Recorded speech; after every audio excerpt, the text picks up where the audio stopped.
అందరికీ నమస్కారం. నేను మీ Janitha. Welcome to Shashi TV. So ఈ ఇయర్ లో అయితే 2025 లో చాలా ప్రమాదాలను అయితే మనం ఎదుర్కోవడం జరిగింది.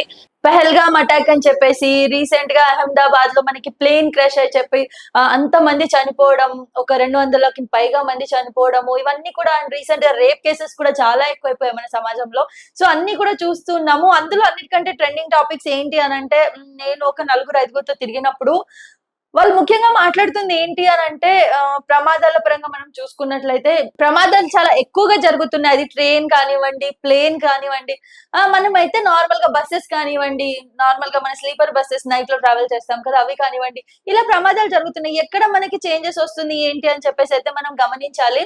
రీసెంట్ గానే అహ్మదాబాద్ లో ఇంత పెద్ద ఇష్యూ జరిగిన తర్వాత మళ్ళీ మనకైతే ఇప్పుడు రీసెంట్ గా లండన్ లో ఈ రోజు మధ్యాహ్నం లండన్ లో కూడా ఒక ప్లేన్ క్రాష్ అయింది. ఆ క్రాష్ లో ఏంటంటే పైలట్ తో పాటు ఇద్దరు వ్యక్తులు కూడా చనిపోయారని చెప్పేసి అయితే మనం విన్నాము. సో ఏంటి అసలు ఎక్కడ చేంజెస్ వస్తున్నాయి, ఏంటి అసలు వీళ్ళు టెక్నికల్ గా ఏమైనా ప్రాబ్లం ఉందా, మాన్యువల్ గా ఏమైనా ప్రాబ్లం ఉందా అన్నది అయితే మనం గమనించాల్సిన విషయమే. అందులో ఏంటంటే ఇప్పుడు చాలా మంది ఎలా అయిపోయారంటే, రీసెంట్ గా అహ్మదాబాద్ లో ఈ ఇష్యూ జరిగిన తర్వాత, ప్లేన్ క్రాష్ అయిన తర్వాత ఎలా ట్రావెల్ చేయాలన్న ఒక చిన్న భయం అయితే మనకి ఉంటుంది. ఇప్పుడు నార్మల్ గా బస్ లో ట్రావెల్ చేస్తే యాక్సిడెంట్ ప్రాబ్లం, ట్రైన్ లో చేస్తే ట్రైన్ గుద్దుకొని ఎన్నో ఇన్సిడెంట్స్ అవుతున్నాయి. లేదా ఒక్కొక్కసారి సడన్ గా అగ్గి తగులుకోవడము, మంటలు రావడము ట్రైన్ లో చాలా జరిగాయి. ఇప్పుడు ప్లేన్ ఒకటే సేవ్ అని చాలా మంది ఎక్కువగా ఏంటి అని అంటే ప్లేన్ లో ట్రావెల్ అవుతూ ఉంటారు కదా, మరి ఇప్పుడు వాళ్ళు కూడా భయపడాల్సిన సిచ్యువేషన్స్ ఉన్నాయి. అండ్ కొంతమంది అయితే ఏమని చెప్పేసి అన్నారు అని అంటే, మన ఇంట్లో మనం ఉన్న సేఫ్ కాదు, నిజంగా అదృష్టంలో రాసుంటే ఎలా అయినా పోతాము.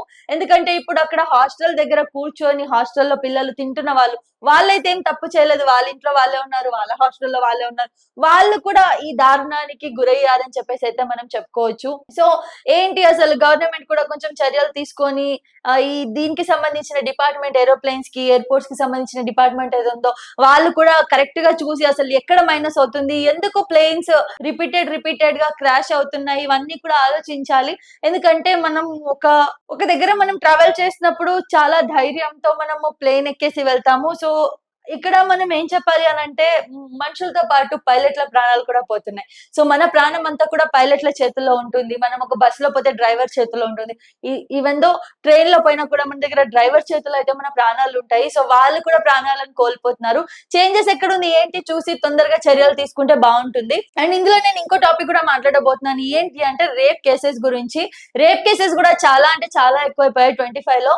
ఇంకోటి ఏంటి అని అంటే, నేను రీసెంట్ గా కొంతమందితో మాట్లాడుతూ ఉంటే వాళ్ళు ఎక్కువగా డిస్కస్ చేసిన డిస్కషన్ ఏంటి అంటే, అమ్మో మాకు పెళ్లిళ్ళు వద్దు, మమ్మల్ని తీసుకెళ్లి చంపేస్తారు, మమ్మల్ని హనీమూన్ కి తీసుకెళ్లి చంపేస్తారు, మమ్మల్ని కూల్ డ్రింక్ లో ఏదైనా కలిపి చంపేస్తారు, ఇలాంటిది అయితే భయం చాలా అయిపోయింది అనమాట. సో అమ్మాయిలు కూడా బాగా బరితెగించిపోతున్నారని చెప్పేసి అయితే బయట అందరు అనుకుంటూ ఉన్నారు. పెళ్ళైన తర్వాత హస్బెండ్ లను చంపేయడాల్లో చాలా అంటే చాలా, ఇప్పటికిప్పుడు ఈ జస్ట్ 2 months లో 75 మెంబర్స్ ని చంపేశారు. 75 మెంబర్ పిల్లలు వాళ్ళ హస్బెండ్స్ ని చంపేశారని చెప్పేసి అయితే టాక్ వచ్చేసింది. దీని గురించి కూడా చాలా భయానికి గురవుతున్నారు. సో ఇది ఒక ట్రోలింగ్ లాగా అయిపోయింది అనమాట.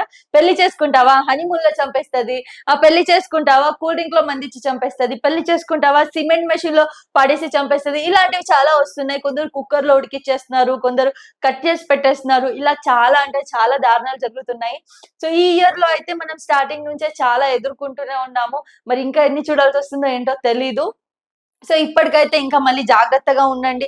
అండ్ ఇప్పుడు ఈ ప్రమాదాలు ఏవైతే జరుగుతున్నాయో వాటికి సంబంధించి చర్యలు తీసుకోవాలి. అండ్ వీలైనంత త్వరగా దీనికి సొల్యూషన్ ఉండాలి. అందరూ ఫ్రీడమ్ గా ఏరోప్లేన్ లో ఎక్కేసి ట్రావెల్ చేయగలగాలి అని చెప్పేసి అయితే కోరుకుందాం. సో మీరేమనుకుంటున్నారు, ఈ 2025 స్టార్టింగ్ నుంచి ఎండింగ్ వరకు ఎలా ఉంది ఏంటి, మీ ఒపీనియన్ ఏంటి, కామెంట్ చేయండి. అండ్ అదే విధంగా మీరు దేని వల్ల ఎక్కువగా హర్ట్ అయ్యారు, ఈ ఇన్సిడెంట్స్ అన్నిట్లో మీకు ఏది బాగా హర్ట్ చేసింది, మీ మనసుకి ఎక్కువ గాయపరిచిందో కామెంట్ చేయండి.